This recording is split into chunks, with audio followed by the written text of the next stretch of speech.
我叫麥炳榮，係中原嘅護花大將軍。當我送郡主翻嚟嘅時候，我一下唔小心就全軍覆沒。傻馬你山槍啊！但係為咗見翻豬豬，我冇辦法之唔嚟參選郡馬。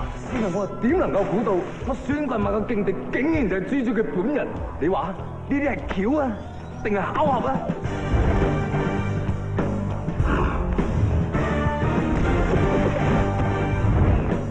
由於第二個回合比較有啲難度，所以我親自示範一下嘅。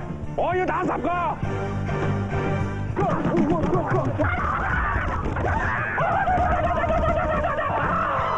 我只不過係一個花田國嘅國王。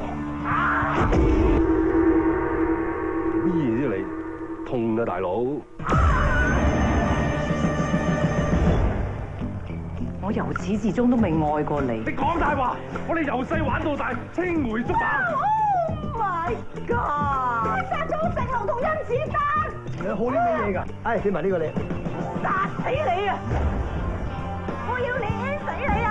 你還翻個裝眼俾我啊！你嗰陣掂到，我同你死過，我懟我。溝仔，我揾翻你就好啦，我好掛住你啊！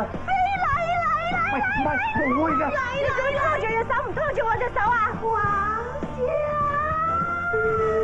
喂，你搞咩啊？不如同郡主挑個郡馬，衝起佢啦！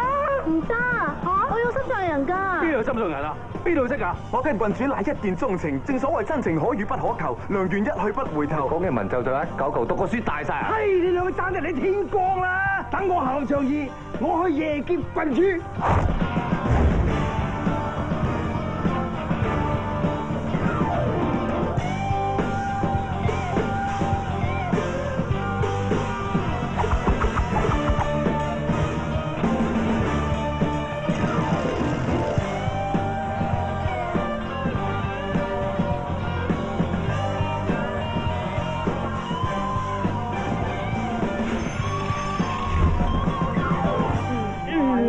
可惜咧，我真係唔中意靚仔啊！